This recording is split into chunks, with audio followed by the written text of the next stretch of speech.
राधे राधे सभी को। जय श्री कृष्ण। आपका मेरे YouTube चैनल पर स्वागत है।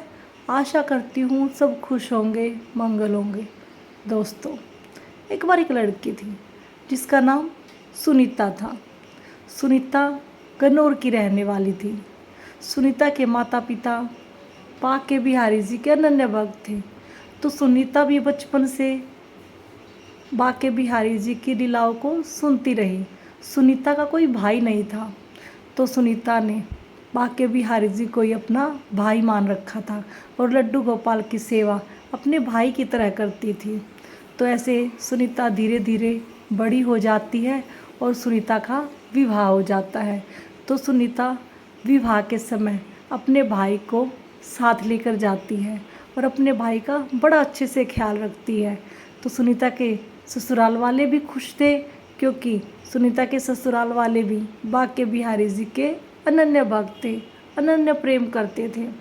तो ऐसे ही सुनीता अपने भाई का पूरा ख्याल रखती और घर में खुशी का माहौल रहता था। तो सुनीता की सास देखती कि मेरी बहू बड़ी अच्छी है, कितना प्रेम करती है बाके बिहारी से, शायद ही कोई लड़की इतना प्रेम करती होगी। अपनी बहू को देखकर बहुत खुश रहती थी, क्योंकि इतने अच्छे वक्त विरले ही मिलते हैं जो इतने व्यस्त समय में से अपना समय निकाल कर बाके बिहारी जी को, लड्डू गोपाल को देते हैं। तो एक दिन होता यूँ है कि सुनीता को अपने पति के साथ कहीं बाहर जाना था। सुनीता के पति ने फ़ोन किया था कि मैं जैसे ही घर आऊँगा मुझे तैयार मिलना, शाम को हमें कहीं बाहर जाना है। तो सुनीता ने आगे कोई बात नहीं पूछी और अपनी सास से कहा कि माँ, मैंने खाना बनाकर तैयार कर दिया है और कान्हू को खाना समय से खिला देना। 6:30 बजे खाना खिला देना और 8:30 बजे मेरे कान्हू को सुला देना। शायद मुझे आने में देरी हो सकती है, तो मेरे कान्हू 8:30 बजे सो जाते हैं। आप ध्यान करके माँ कान्हू को सुला देना। तो अब सुनीता की सास कहती है, ठीक है बेटा, तू चिंता मत कर, तू चिंता से मुक्त होकर जा, मैं पूरा ख्याल रखूँगी। तो अब सुनीता की सास को जैसे ही भूख लगती है तो कान्हू को भी भोग लगाती है और ऐसे ही अपने बेटा और बहू का इंतज़ार करती रहती है कि अब आएंगे, अब आएंगे। और खुद भी खाना खा लिया और कान्हू को भी भोग लगा दिया। लेकिन इतने में माँ जी की आंखें कब लगी खुद माता जी को पता नहीं लगा। और जैसे ही गहरी नींद में गई तो सपन में एक सांवला सलोना लड़का आया और कहा कि माता जी, आज मुझे नहीं सुलाया, मुझे नहीं सुलाओगी क्या? मुझे बहुत नींद आई है। और ज़ोर ज़ोर से रोना शुरू कर देता है और मंदिर की ओर भाग जाता है। इतने में सुनीता की सास मंदिर की ओर जाती है तो क्या देखती है कि लड्डू गोपाल को मैंने सुलाया ही नहीं।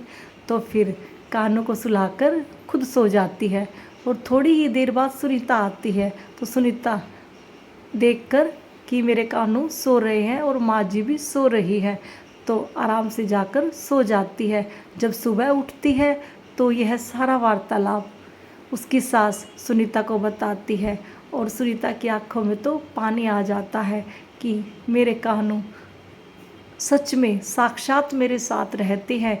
इसकी इतनी खुशी है कि वो बता नहीं सकती, क्योंकि जब भी कोई दिल से, पूरे मन से, विश्वास से लड्डू गोपाल की सेवा करते हैं तो लड्डू गोपाल हमारे साथ साक्षात होते हैं। सिर्फ विश्वास का मजबूत होना चाहिए। तो दोस्तों, सुनीता का ऐसा विश्वास कि उनके लड्डू गोपाल उनके साथ रहते हैं, तो लड्डू गोपाल उनके साथ रहते हैं।